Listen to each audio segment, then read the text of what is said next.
One of the things that make Ekiti a unique state is the hard-working nature of our people. Before this time, the Ekiti men were predominantly farmers, though hunting became an added vocation as a result of their introduction to guns and gunpowder in later years. Ekiti women, rather than being contented with being complete housewives, were also constructively engaged in some local arts and crafts. Some of the crafts the Ekiti women were known to engage in include hairdressing, cloth weaving, tie and dye, pottery, and mat weaving. Pottery and mat weaving are two prominent traditional crafts that have survived up till today. This is because both involve the use of raw materials that are naturally found in Ekiti. Ekiti has the largest deposit of clay in the southwest of Nigeria. Therefore, it is not surprising that Isho and Igbaraudo pots used to have the highest demand in the Yoruba cultural market. Isho and Igbaraudo pots served multiple domestic purposes prior to the advent of steel and aluminium, as well as the establishment of aluminium or steel making companies in Nigeria. They were used for cooking and water storage. They were used as mugs to drink and as plates to serve food. Today, people now use pottery for many more things.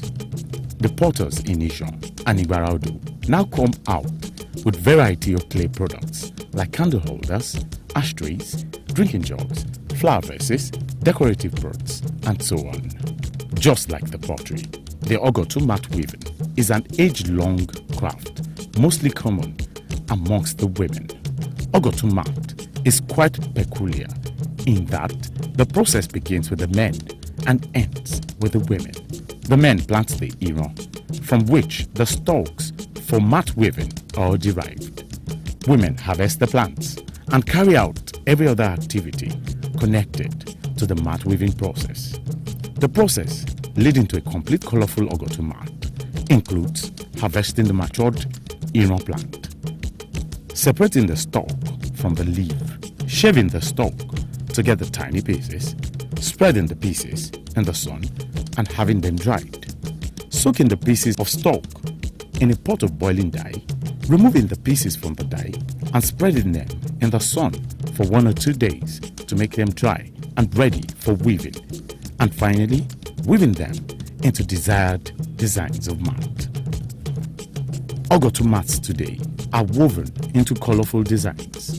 They are now being made into various household materials like table mats, cup cover, window blinds, hand fans, shoes, and bags. Mat weaving in Ogotu did not just start.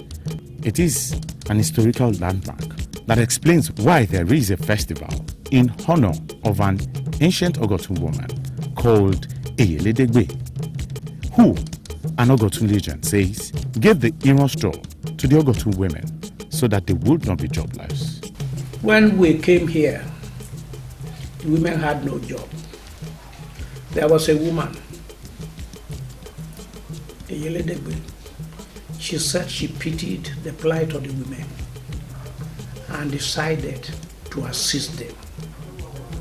So we just found that thing growing, you know. It's not common everywhere. We have it outside here without leaf, plus the leaf, and she told the women what to do with it. That was how we started weaving mats. So when she died, the women thought of commemorating her, and they started the festival of Eyeledegbe. That's the statue of Eyeledegbe, made by the local government.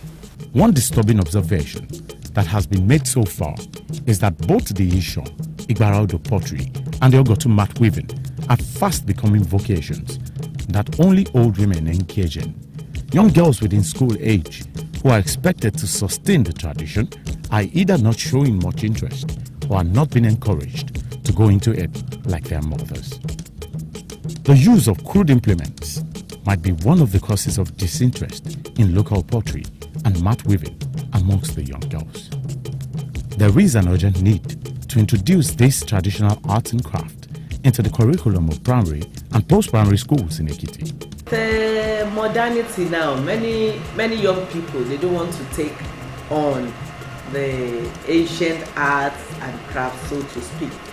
I wonder how we can interest the young people to, to follow in the trade and in the craft of their parents. The government realizes that there is a need to promote and to assist these people, and also to interest young people in this craft.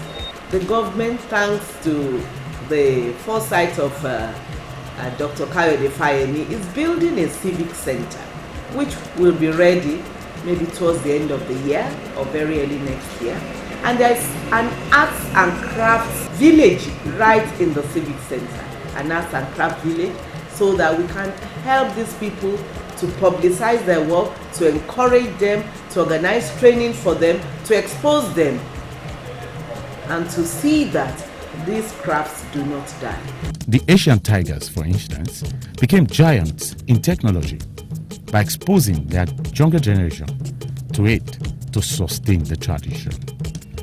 As the state government is trying to exploit the cultural potentials of the Ekiti people to drive indigenous enterprise, well-meaning Ekiti people should invest in the development of Ekiti through the establishment of cottage industries where there are notable potentials across the state.